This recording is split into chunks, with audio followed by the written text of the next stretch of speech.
अपने ही चैनल में। कैसे हैं आप लोग? उम्मीद करती हूँ बहुत अच्छे होंगे। मैं हूँ आपकी होस्ट प्यारी दोस्त ऋचा शर्मा। फ्रेंड, हम इंसानों की ज़िंदगी में, मतलब प्रत्येक मनुष्य की ज़िंदगी में बहुत सारे रिश्ते होते हैं, जो जैसे कि उसकी प्रत्येक इंसान के माता पिता भी हो सकते हैं, भाई बहन भी हो सकते हैं, दोस्त भी हो सकते हैं, पति पत्नी, मतलब हम लोग एक रिश्ते की एक डोर में बंधे होते हैं। पर फिर भी क्या होता है ना, कई बार कोई इंसान जिसके पास बहुत सारे रिश्ते नाते हैं, फिर भी वो एक अकेलापन फील करता है। तो आज रिश्तों को ही एक सुंदर रूप में परिभाषित करने के लिए एक छोटी सी प्यारी सी कहानी सुना रही हूँ। एक छोटे से कस्बे की कहानी है ये। वहाँ एक गरीब परिवार रहा करता था। माता पिता, उनका इकलौता लड़का रमेश था। रमेश ने अपने पिता को बचपन से ही मेहनत मजूरी करते हुए देखा था। वो घर में थोड़ी सी मुट्ठी भर पैसे लेकर आते थे किसी तरीके से, मतलब, लेकिन फिर भी वो अपने बच्चे को पास के स्कूल में ज़रूर भेजते थे। और रमेश भी पढ़ाई में इत्तेफाक से होशियार था और वो चाहता था कि वो भी कुछ करे, अपने पिता के सपनों को पूरा करे। जब रमेश थोड़ा सा बड़ा हुआ तो अपने कुछ बच्चों को ट्यूशन भी देना शुरू कर दिया और उससे वो अपना खर्चा चलाने की कोशिश करने लगा।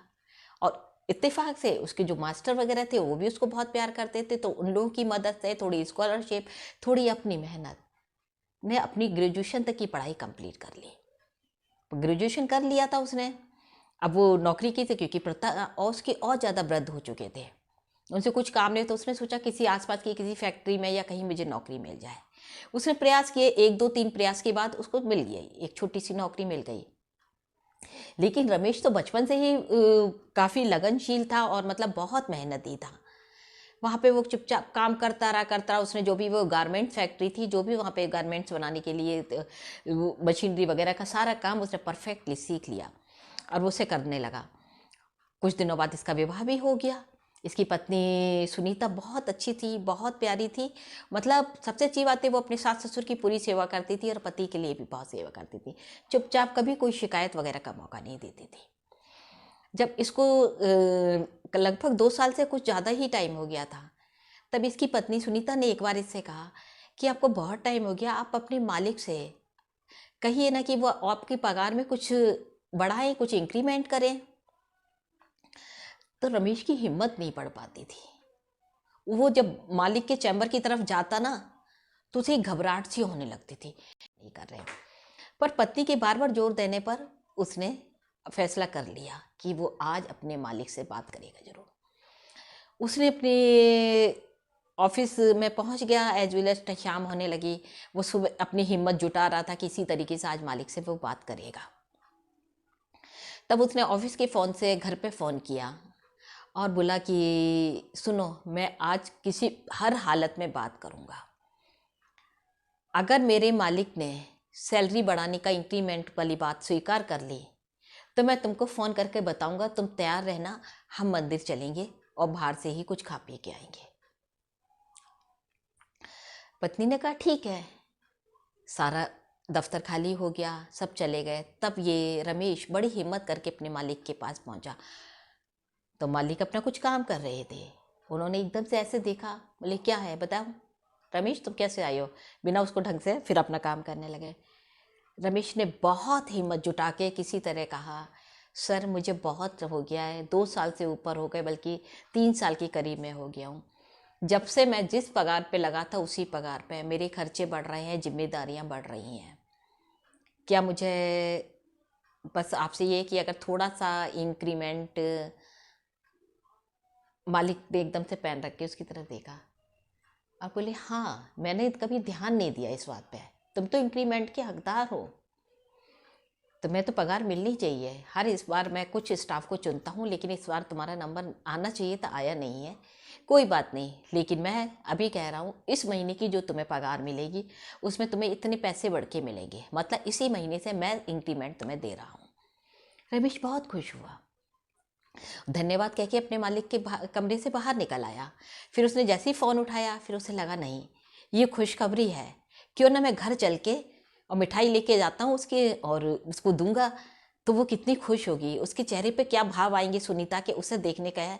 मैं घर ही जाता हूँ, मैं इसको कोई ऐसे नहीं करता हूँ। वो जब घर पहुंचा तो उसने देखा कि दरवाज़ा भिड़ा हुआ था, कमरे में कुछ और खिड़की से कोई रोशनी नहीं आ रही थी। कोई पता नहीं क्या बात है, मन में सोचा। जैसे ही उसने दरवाजे पे ऐसे हाथ मारा, दरवाज़ा खुल गया। अंदर देखा मेज के ऊपर 2 मोमबत्ती जल रही थी, बीच में एक छोटा सा केक रखा हुआ था। बड़ा आश्चर्य हुआ।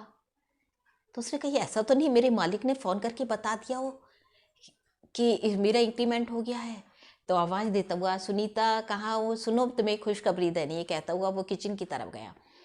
देखा सुनीता ने तो पहले से ही उसकी मनपसंद खाना बना रखा था, पनीर पूड़ी और ये वो काफ़ी चीज़ें। वो बहुत खुश हुआ, बोले अरे तुम्हें पता था? सुनीता बोली हाँ मुझे पता था। और ये कह के उसने वहाँ गैस के पास से एक लिफाफा उठा के उसके हाथ पे रखा, और इसे करो और चेंज करो, मैं ये सब खाना लगा रही हूँ। उसने जैसे ही लिफाफा खोला तो उसके अंदर एक छोटा सा कार्ड था जिस पे सिर्फ 4 लाइनें लिखी थी। मेरे प्रिय, मैं जानती हूँ ये दिन तुम्हारी ज़िंदगी में ज़रूर आना है, क्योंकि तुम इस काबिल हो, तुम ये सब कर सकते हो। और आज मैं तुम्हारे इंक्रीमेंट की बात पाके बहुत खुश हूँ। हम सब लोग अब साथ साथ इस खुशी को सेलिब्रेट करेंगे। ये उसे मतलब खुशी के उसके आंसू निकलने लगे। तब तक उसकी पत्नी सुनीता खाने के लिए डोंगा वगैरह लेके सब्जी वगैरह निकाल के मेज पे ले आई। अब ये तो रमेश बोला ठीक है बस मैं 1 मिनट में आता हूँ चेंज करके। और वो गया तो बाथरूम में हाथ धोते समय उसकी निगाह गैस के पास पड़े हुए एक और लिफाफे पे पड़ी। उसे कुछ लगा कि ये लिफाफे तो सेम सेम से लग रहे हैं। तो हाथ धो के लौटते वक्त उसने उस लिफाफे को भी उठा लिया और उसको जब पढ़ा तो उसमें भी बड़े सुंदर अक्षरों में लिखा हुआ था, मेरे प्रिय कोई बात नहीं, अगर आपके बॉस ने आपका इंक्रीमेंट स्वीकार नहीं किया है तो इसमें निराश होने की कोई बात नहीं है। मैं हमेशा आपके साथ हूँ, हमारा परिवार आपके साथ है। आप और मेहनत करिए, इस साल नहीं तो अगले साल आपके बॉस आपका इंक्रीमेंट जरूर बनाएगा। रमेश की आंखों में खुशी के आंसू निकल गए। मतलब सुनीता ने दोनों परिस्थिति के लिए पहले से ही अपने आप को तैयार कर रखा था। यही एक सच्चे जीवन साथी का या एक अच्छे रिश्ते का जीवन में शायद मूल्य है। आशा है आप लोग समझ गए होंगे मैं क्या कहना चाहती हूँ कि जीवन में हमें जो रिश्ते मिले हैं अगर वो इस तरह अनमोल होते हैं सुनीता की टाइप से, तो उनको आप बहुत अच्छी तरह संभाल के रखिए, क्योंकि ये ज़िंदगी के हर कदम पे आपके साथ देने वाले होते हैं। कई बार हम अपनी नासमझी में अपनी ज़िंदगी के ऐसे अनमोल रिश्तों को खो देते हैं अपनी किसी लापरवाही से या किसी भी वजह से। अगर इन रिश्तों को आप संभाल के अपने साथ रखें तो आप कभी अकेलापन महसूस नहीं करेंगे और आपको ज़िंदगी की बहुत सारी परेशानियाँ आपकी ज़िंदगी में आएंगी ही नहीं, या वो आपको महसूस नहीं होंगी। चलिए फिर सुना बहुत अच्छे से वीडियो में, तब तक के लिए बाय बाय।